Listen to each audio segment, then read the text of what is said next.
Okay Shaina NC, अगर एक राज्य में जो कि हमारे ही देश का हिस्सा है, वो अलग बात है कि हम टीवी पर कहते हैं, मीडिया में कहते हैं, आपसी बातचीत में कुछ और कहते हैं। नॉर्थ ईस्ट को किस तरह से हम लोग सब नज़रअंदाज करते हैं और टेकन फॉर ग्रांटेड लेते हैं, इसमें मुझे लगता है बहस की कोई गुंजाइश ही नहीं है। पर इतना कुछ एक राज्य में हमारे हो जाए, उसके बावजूद हम संसद में उस पर बहस करने तक के लिए राजी ना हो पाए, किसकी नाकामी है शायना एनसी? संसद चलाने की जिम्मेदारी तो सरकार की होती है ना।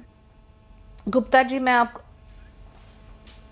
जी, मैं आपको पूछना चाहती हूँ कि कौन चर्चा नहीं करना चाहता है, कौन शर्मिंदा नहीं है? देश के हर एक नागरिक आज इन दरिंदों के ऊपर ना सिर्फ सवाल उठता है, सिर्फ एक राजनीतिक रूप से, एक सामाजिक दृष्टि से भी, क्योंकि ये पुरुष प्रधान मानसिकता जहां इन लोग ने जो दरिंदे की है, वहां प्रधानमंत्री ने स्वयं कहा है कि किसी को बख्शा नहीं जाएगा। सख्ती और शक्ति दोनों के साथ एक मुंह तोड़ जवाब, वो राजनीतिक इच्छा शक्ति हमारे प्रधानमंत्री में है।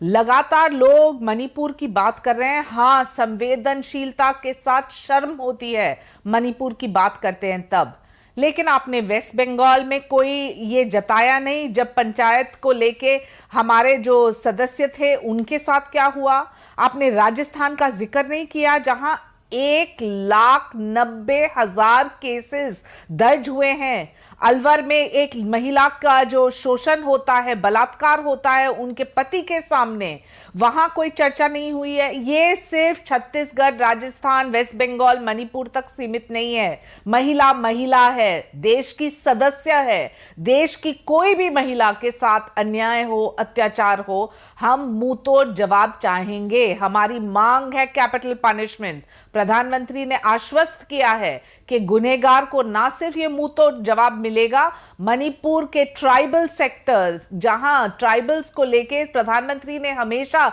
अपना राय मत रखा है। हमारे गृह मंत्री स्वयं गए थे मणिपुर। सिचुएशन, एक लॉ एंड ऑर्डर सिचुएशन जब उभर के आता है, आर्म्स जब ट्राइबल्स इस्तेमाल कर रहे हैं, हमें यह देखना है कि लोगों को भी कैसे सुरक्षित रखें। अफसोस इस बात की होती है कि एक पुरुष प्रधान मानसिकता जहां एक बार्बेरिक रूप लेते हैं। हम जानते हैं कि this was the most dastardly act that India has ever seen, लेकिन इसका मतलब नहीं है कि कहीं और जो नहीं हुआ है उसको भी हम उसी सख्ती से ना उजागर करें। अभी आपका जवाब ले रहा हूं मैं, एक सेकंड शायना जी, अभी आपका जवाब लेता हूं एक सेकंड में डॉली शर्मा से। मैं बोल रही हूं कि कानून का खौफ, अगर इतना कुछ सबके पास कहने के लिए है और वाकई इतनी बड़ी घटना जितनी आप बता रहे हैं और बाकी नेता बता रहे हैं, तो संसद में बहस क्यों नहीं कर लेते? संसद में चर्चा क्यों नहीं कर लेते? देखते हैं, सुनते हैं उस पर, पूरा देश देखे और जाने तथ्य क्या हैं, फैक्ट्स क्या हैं। 3 मई को शुरू हुई हिंसा 2.5-3 महीने तक क्यों चालू है? ये सारी बातें जो आप बता रही हैं, ये मंत्री अगर संसद में बता दें, गृह मंत्री, प्रधानमंत्री, तो उसमें क्या क्या गलत है? विपक्ष अगर मांग कर रहा है तो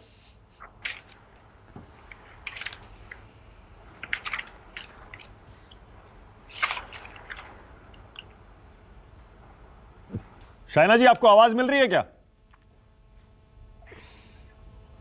शायना एनसी तक आवाज नहीं जा रही। डॉली शर्मा, सवाल मेरे प्रति था। अच्छा डॉली, एक सेकंड। हाँ, आप ही से था शायना जी, आप ही से जवाब था। अभी आवाज जब सबके पास इतना कहने के लिए है, संसद में क्यों नहीं गृह मंत्री, प्रधानमंत्री, मंत्री ये सारी बातें बता देते? विपक्ष की मांग पूरी हो जाती और संसद में चर्चा हो जाती।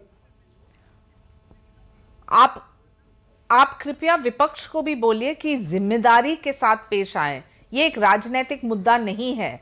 इसमें जिस ढंग से राजनीति की जा रही है, ये घृणा लायक है। हम सब चाहते हैं कि एकजुट महिला सम्मान को लेके महिलाओं को जो न्याय मिलना चाहिए और खास तौर से दरिंदों को जो सजा मिलनी चाहिए, उसके ऊपर आप चर्चा करें। लेकिन ये कहेंगे कि इनको इस्तीफा देने दीजिए, इनको बोलिए प्रेसिडेंट्स रूल। क्या आपको पता है कि क्या हुआ है इन 2 महीनों में?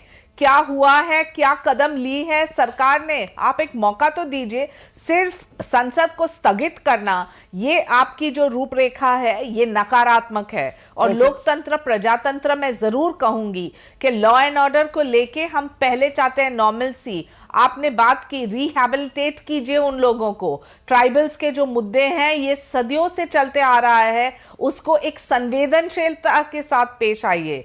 एक सेकंड, आशुतोष कुछ कहना चाह रहे थे। एक सेकंड, अभी आ रहा हूं डॉली आपके पास। आशु क्या कह रहे हैं?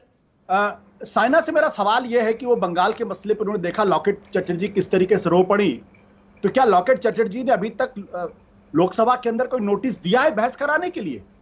अगर इतना गंभीर मसला था, या राजस्थान का जो जिक्र किया, क्या उस पर नोटिस दिया गया कि हम इस मसले पर बहस कराना चाहते हैं? मैं इतना से जानना चाहता हूं सर। बोलिए शायना जी। आशुतोष जी, आपका काम है सवाल पूछना, हमारा काम है समस्या का समाधान करना और ये समझना कि महिला महिला है, वो वेस्ट बंगाल में है या राजस्थान में है या मणिपुर में।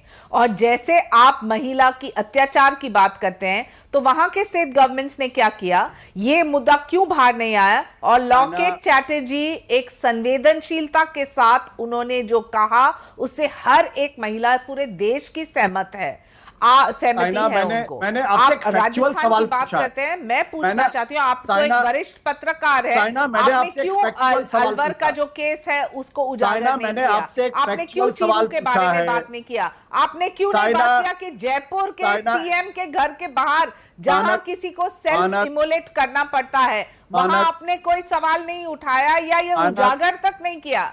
मानक, मैंने साइना से एक फैक्चुअल सवाल पूछा है कि अगर बंगाल के अंदर इतनी जबरदस्त स्थिति पैदा थी, तो क्या लॉकेट चटर्जी ने लोकसभा के अंदर बहस के लिए नोटिस दिया है या नहीं? मैंने हाँ या ना में जवाब उठाया, हमने सवाल उठाया, हम बार बार उठाते रहेंगे और हम चाहेंगे न्याय, अकाउंटेबिलिटी। ये मुद्दा नहीं है कि किसकी सरकार है वहां पर, हम सिर्फ चाहते हैं कि महिला के सम्मान को लेके आप चेरी पिक ना करें। पूरे देश में एक महिला महिला ही है और जहां शोषण होता है वो शोषण ही है। हाँ या ना में जवाब इसका, ये आप जितना लंबा चौड़ा जवाब दिया, इसका कोई मतलब जवाब देना था मैंने दिया, नोटिस नहीं दिया। आपका जो एजेंडा है आपने स्पष्ट रूप से किया, क्योंकि आप एक पॉलिटिकल स्पर्धा बना रहे हैं, हम एक पॉलिटिकल स्पर्धा नहीं बना रहे, हम न्याय की बात कर रहे हैं। मैंने आपसे एक सवाल पूछा, लोकसभा के अंदर जो पॉलिटिकल एजेंडा है हम जानते हैं। ओके, ऑलराइट, एक सेकंड।